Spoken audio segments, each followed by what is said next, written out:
Hey guys, Victor here, back at it again with another deck profile, and today's focus is going to be on Yubel, which is a deck that I think is really fun, but in the current state with just the brand new support from Phantom Nightmare, it's not at its fullest potential and it's not as great as it could be. And of course you guys all know that, right? Because the Grave Squirmer retrain, the Field Spell, and the new Yubel fusion, once those get released, then this deck actually just becomes like an actual real deck.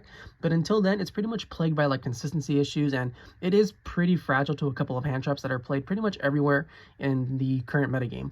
But with that out of the way, let's just jump straight into the deck profile. Now, as always, we're going to be starting off with the monster lineup. So, as a result, we're going to be playing the one original Yubel. Yubel, as a whole, it doesn't matter which one. Every single one cannot be destroyed by battle. And pretty much your opponent's going to be taking damage every time they attack it. So, it's pretty good. It's literally the heart and soul of the deck. But you don't need to play more than one, even though it is technically the heart and soul of the deck, just because it's so easy to access this card through so many different cards, whether you're using like your Samsara Lotuses, your Spirit of Yubels, you just name it. Even if this card gets banished, right, Spirit of Yubel can bring it back. The only time that you can't get this back is if it's banished face down, but that's pretty much never going to happen, so you don't really need to worry about it too much. But yeah, one, perfectly fine. If you want to play two to try and just increase the consistency a little bit, you can, but it's not really needed. Then, to go with the one Yubel, we're playing the one Yubel Terror Incarnate. This is the card that gets brought out once Yubel is destroyed. Just be aware, Yubel can miss timing, so if this card is destroyed as like Chainlink 2 or higher, you're not going to be able to special summon this, which a lot of people just don't understand, because missing the timing isn't really a thing that happens in modern Yu-Gi-Oh anymore, but just be aware. And like I said, just like the other Yubel, this one can't be destroyed by battle. If they attack it, they take the damage. And then the cool thing about this one is that during each of your end phases, it just destroys every other monster in the field. So if for some reason your opponent's built up like this impossible board that you can't really break over, you just summon this and then it'll clear everything else. And then it's still going to be like a pain for your opponent to deal with, just because that's just the kind of deck Yubel is. And it's pretty grindy, if I'm being honest. And a lot of the monsters are really resilient because they don't want to attack it. They pretty much all float. And even though we're not playing the Ultimate Nightmare, you can if you want. And this is what that card summons. So it's honestly up to you, but yeah, just one Yubel and one Terror Incarnate is perfectly fine. Then the card that you have to play through that is a Yubel monster is Spirit of Yubel. This card is insane. When this card is destroyed, it special summons the original Yubel from literally anywhere. Hand, deck, grave, banish. Just bring it out. And then when this card is special summoned, you're able to either set, or you can add to your hand one spell or trap from your deck that has Yubel in its card text. So it pretty much gets your entire engine going. It's just, you have to special summon it because you're not going to be able to normal summon this usually. But luckily we have a card that gives us instant access to this, and that is Samsara D Lotus. So what Samsara D Lotus is, it's literally just Lone Fire Blossom, but for Yubel monsters. You tribute it. You tribute it for cost, by the way, and it's not a quick effect. So if your opponent like Veilers or imperns it, don't try to like activate it after, because it will be negated. And what you do is you can special summon either your Spirit of Yubel or your original Yubel. But typically you just want to summon the Spirit of Yubel to get your engine going. And then during the end phase, if you have a face-up Yubel monster, you can special summon this card, and then it basically just becomes like a monster negate, because it can change any monster's effect that activates on your opponent's side of the field, or just on any of your opponent's monsters. It changes that effect to destroy a Yubel card on the field.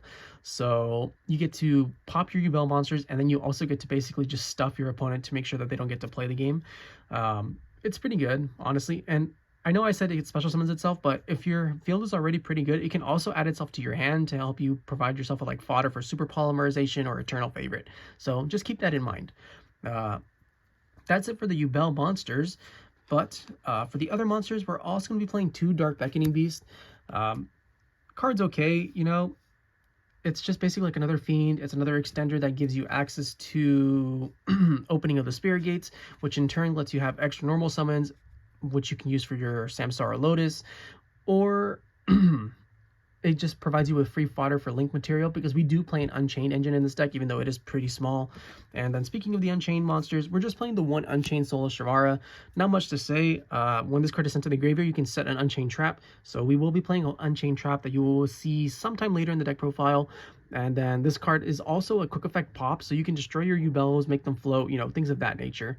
I don't play the other one, Shayama, just because it is a brick and it only works while it's in the graveyard. And there are typically other cards that you want to discard usually, so it's just not worth it, in my opinion. But if you want to try it out, by all means, go for it. And then after that, we're just playing a couple of hand traps. So we're playing the 3-dimension shifter. Even though this deck does, struggle a little bit against Dimension Shifter because you can't use your gates, you can't use like your Sharvara, for example, and just things of that nature.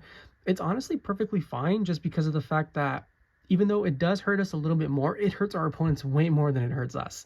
And since the #1 deck in this format is a Snake Eyes variant, it's pretty much a no-brainer that you have to play 3-dimension shifter in the main deck just to try and slow them down and ensure that you can actually get a turn.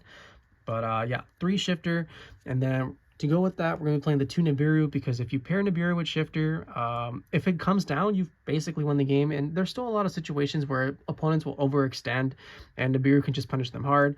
And 2 Ash Blossom. And that's it for the monster lineup. And now with that out of the way, we can move on to the spell and trap lineup. Now, when it comes to the spell and trap lineup, it's honestly pretty simple just because you play so many 3-0s. And the first one that we're going to talk about is Nightmare Pain. So this card does literally everything for the deck. You destroy 1 dark monster that's either in your hand or on your field, and then you can add either a Yubel or 1 monster that like mentions Yubel, which is literally every single Yubel card. It gets your entire engine going, and if it gets stopped, you're going to be like in a really bad position, because this is like the one card that you pretty much always want to resolve. And it has an additional effect too, right? Where if you control a Yubel monster, your opponent's monsters must declare an attack that can't attack. So you typically want to pair this with like Spirit of Yubel, right? Because they'll clear your entire board. They think they're in their clear and they're going to go for game. You reveal Spirit of Yubel. It comes out. They're forced to attack it. And then in a lot of situations, because people tend to overextend, it's going to be game right then and there. And if they for some reason negate Spirit of Yubel and destroy it with, say, like a Baron de Fleur, it brings out the original Yubel and they're still going to be forced to attack that as well. And the game is basically still just over. This card literally does everything. It's phenomenal. You pretty much want to have access to it as soon as possible because it is that good. Then, to accompany our Nightmare Pains, we're going to be playing 3 super polymerizations. Yubel got a new fusion called Yubel the Loving Defender, and that basically means the moment Yubel hits the field, whether it's the OG, Ultimate Nightmare, or Spirit of Yubel, you can break any board, because Yubel the Loving Defender pretty much just requires 1 Yubel monster plus as many other monsters that you have, and then it burns, and things just get out of hand really quickly once it hits the field. So you gotta play 3 of this. And then to go with those, we're also just gonna be playing generic super poly targets, because why not, right? You're playing super poly. Even though the extra deck is really important, you can afford to fit in those extra slots. So you can have like Garura, Mudragon, things of that nature. Then to go with our super polys, we're gonna be playing 3 Pot of Prosperities. So with the way that the current deck is, at least until Gravescormer and the Field Spell come out, it's not very consistent, I'm going to be honest with you. So you need cards like Pot of Prosperity to help you boost your gameplay and just get to key cards as soon as possible, whether it's your Nightmare Pains, your Yubel monsters, or even like if you're playing Floodgates in the main deck, right? Because some decks are playing Revelry of Warlords. This entire deck is basically Fiend. You can play Goes and Match because so many of these monsters are dark. The choices are there. And just having something that like this that can pretty much almost guarantee you access to that is just invaluable. So you got to play 3, but I don't think we're going to be playing 3 once the new stuff comes out, just because the consistency is going to be greatly improved. But until then, you have to play the 3. Then for the final 3-up, we're going to be playing 3 Crossout Designator. I don't know why I'm playing this, because I always lose every die roll, which means that my opponent's field is basically set up and this card is worthless. But if you're going first, this card is phenomenal because it helps ensure that you're not going to get shut out by Ash Blossom, Nibiru, Imperm, things of that nature. But it's probably more serviceable in the side deck, if I'm being honest. So if you want to cut this, that's totally understandable. I'd probably just replace it and max out on the other cards. So I put in the 3rd Nib, I put in the 3rd Ash, and I put in the 3rd Imperm, which you're going to see later in the deck profile, because let's face it, it hasn't been talked about yet. But yeah, it's very easy to replace this card and just put it in the side deck. But I just wanted to try it out in the main deck to see if I could, actually pull it off going first, until I remember that I lose every die roll. But that's neither here or there. Then we play a couple of 2-ofs. We're going to be playing 2 Triple Tactics Talent. Hand traps are everywhere, so having something like Talent is honestly just invaluable, because you get to rip your opponent's cards out of their hand, you get to take monsters, you get to draw 2 cards, which can come up because, like I said, this deck isn't the most consistent, especially if you get hit by a hand trap and you don't have Crossout Designator, but it's fine. Then we're going to be playing 2 Opening of the Spirit Gates. This is to go with our 2 Dark Beckoning Beasts. The adding effect doesn't matter. I mean, it does matter because it's mandatory. So if you don't have a Dark Beckoning Beast in deck, you cannot activate this. But what the main purpose of this card is to basically just reborn our Yubels, right? So the moment you have pretty much any any fiend monster in your graveyard with 0 attack and 0 defense. This is a free recurring reborn every single time. So you can just go like Dark Beckoning Beast, link it off.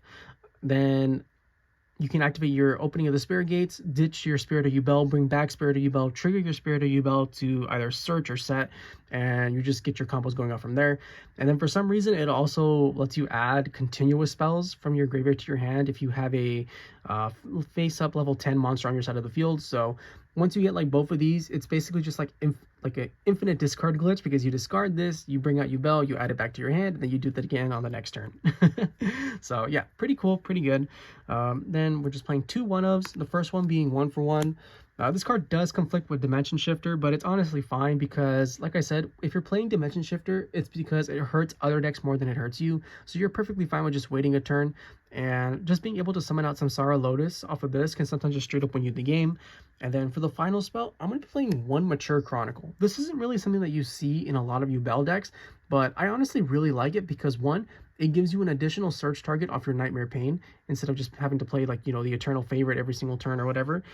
And it honestly really does help out your grand game a lot, because every single time you special summon a Yubel or a monster that mentions Yubel, it gains a counter, and it's very easy to do that. And once you hit 1 counter, you get a special summon a Yubel from your graveyard. If you hit 2 counters, you can add back banish cards from your hand. And there's like some really cute combos, right? Say you're going first, your opponent doesn't hand trap you, but you use Crossout Designator, for example.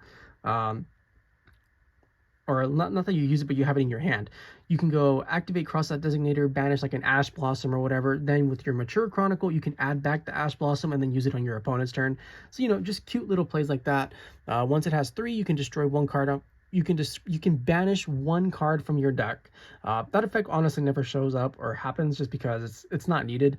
But the other 2, when you have 4, you can destroy 1 card in the field, is honestly pretty important because you can destroy your Yubel monsters.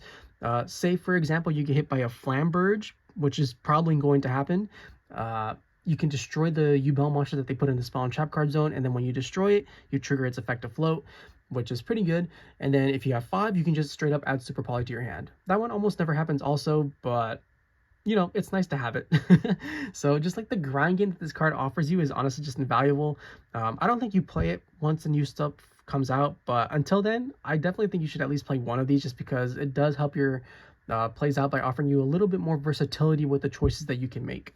And that's it for the spells, and then we just play a couple of traps. We're playing the 2 imperms that were mentioned previously. The 1 Abominable Chamber of the Unchained. So instead of the pop, I opted for the reborn just because you never know when you're going to be hit by the Super Poly, you know? So being able to bring back your Unchained Soul of Rage from the graveyard and then being able to link with that using your opponent's monsters can just sometimes end the game. And then lastly, your 1 Eternal Favorite. It reborns any Yubel monster. And by any Yubel monster, I mean Spirit of Yubel and the OG Yubel. And then you can also Super Poly with this card by basically just discarding anything. But just be aware, if you do decide to Super Poly with Eternal Favorite, you can only use the original Yubel. You cannot use Spirit of Yubel. You cannot use Terror Incarnate. It has to be Yubel specifically, which a lot of people just don't know. And with that, that's the spell and trap lineup. 40 cards like always for like the main deck as a total. And now we can finally move on to the extra deck. The extra deck for this deck is surprisingly really tight, so I'm constantly going back and forth on what cards to play, but for now I've just ultimately settled on this. So we're going to be playing the 1 Salamangreat Almiraj. This is to basically go for that 1 combo that I mentioned previously with Dark Beckoning Beast, right? You go normal Dark Beckoning Beast, you add, then if it gets stopped or whatever, as long as you have Opening of the Spirit Gates is fine. You just link off the Dark Beckoning Beast, make Almiraj, and then your Opening of the Spirit Gates is perfectly fine to resolve because you've met the requirement of having a 0/0 monster in the graveyard. And then you're also playing the 1 Relinquished Anima, also barely comes up. Honestly, it might be better just to play Link Kuriboh, but it's fine, you know. It helps you break boards a lot more easily with Samsara Lotus in case it gets negated and you can't like tribute it off. But yeah, just play one of those. Then we're playing the 1 the Dark Charmer Gloomy. Now for this one, I wasn't sure if I wanted to play this card or Muckraker, but honestly, they're both perfectly fine. Dark lets you break boards a lot more easily. Muckraker lets you have a little bit more grind game. But at the end of the day, they're both really solid Link 2s. And then for the Unchained monsters, you're playing 1 Unchained Soul Lord of Yama. When this card is summoned, you're able to add your Sharvara to your hand. And then it also has like another bonus effect where if a face-up fiend monster you control gets destroyed, you can banish this card and then special summon a fiend monster from your graveyard. And this deck is pretty much all Fiend. So you can bring back your Yubels, you can bring back your Unchained Soul of Rage. You have a lot of choices with this card. And then speaking of Unchained Soul of Rage, we're also playing one of this. You know, it's pretty simple what this card does. You just target one of your opponent's monsters and then link with it during their turn. And what you're typically going to be summoning is SP Little Knight. But I want to more focus on the destruction effect of this, because what it does is you can add back any Fiend monster from your graveyard to your hand, not just an Unchained monster. So that means if you have a Spirit of Yubel in your graveyard, you're going to be able to add back the Spirit of Yubel, and then that instantly threatens your opponent because they're going to be forced to deal with it one way or the other. And in a lot of situations, they honestly just can't. So the game can just straight up end in a couple of circumstances. And then, like I said earlier, SP Little Knight, you're just summoning this off of the Unchained Soul of Rage, but when you do it, it's honestly pretty detrimental to your opponent because you're getting rid of 2 key resources, right? You're going to be linking off their monster, and then on the SP summon, you're going to be banishing another card on the field. So you're basically just getting a 2-for-1, and it's really good. Then for time, you're playing the 1 Superdreadnought Rail Cannon Gustav Max. It just takes 2 level 10s and it burns for 2k. Pretty straightforward. But to go on that one, we're going to be playing the 1 Superdreadnought Rail Cannon Juggernaut Liebe. And what this card does, so you just stack it on top of your Gustav Max, then you detach 1 material and it becomes 6k attack. Sure, your other monsters can't attack for the rest of this turn, but it's honestly fine because once this card goes in, you've basically already won the game. And it's really useful for those situations where your opponent just passes with no monsters on field, right? Because you burn for 2k with Gustav, then you summon this, and then you burn for, it becomes 6k, and then you just attack for game. So if your opponent tries to get smart and not play any monsters to play around the Yubel burn effects and Nightmare Pain, you just go into this engine and just win the game straight up. And then after that, we're just going to be playing nothing but super poly targets. So you have the traditional ones like Mudragon of the Swamp, Garura, Wings of Resonant Life, and Predaplant Dragostapelia. But to go with those, we're also going to be playing 1 Earth Golem Ignister. And this card is honestly pretty cool, right? It just takes 2 Cyberse monsters. And you're maybe asking, when is this ever going to come up? And the fact of the matter is, it comes up pretty often because regardless of if you're playing against like the Fire King version or the pure Snake Eyes deck, a lot of their end boards tend to be either Sunlight Wolf, IP Masquerena, or Appaloosa, IP Masquerena, both of which are Cyberse monsters. So you just fusion those away. And then this card is also pretty good in time because the moment it hits the field, you take no battle damage for the rest of this turn. So if your hand's pretty weak, but you're getting low on time, you just make this guy and they can't deal damage to you. So it's pretty good. And then in addition to that, if this attacks a monster in the extra deck, it also gains that monster's attack. So it gets pretty big pretty fast, and it's surprisingly threatening. Then we're also playing the 1 Dragonite Draco Equeste because we hate Vanadium in these parts. And if your opponent ends on like Boral plus a like bearing the floor, you just super poly those away, you make this one, and then you just win the game. And then for the final super poly targets, we're only playing 2 Yubel the Living Defender. Forever, you don't need more than 2. Sometimes, you know, people say you can play 3, which, you know, more power to you because you definitely can, but by the time the first one comes down, you've usually already won the game at that point, because for every material used to fusion summon this card, you burn your opponent for 500. This also can't be destroyed by battle or card effects, so it's basically like a stronger Yubel. And then, at the end of the damage step, if this card battled an opponent's monster, you get to inflict damage to your opponent equal to that monster's attack, and if you do, banish that monster. So, if you have, for example, your Nightmare Pain on the field, you get the first effect of Nightmare Pain to basically make them take that, and then you're going to make them take another double damage because of Yubel the Loving Defender. So it's very, very easy to game your opponent with this card, and it's just really good. And with that, that's the Yubel deck profile. I hope you guys enjoyed it. If you did, please feel free to like, comment, subscribe, and I'll catch you guys next time. See ya!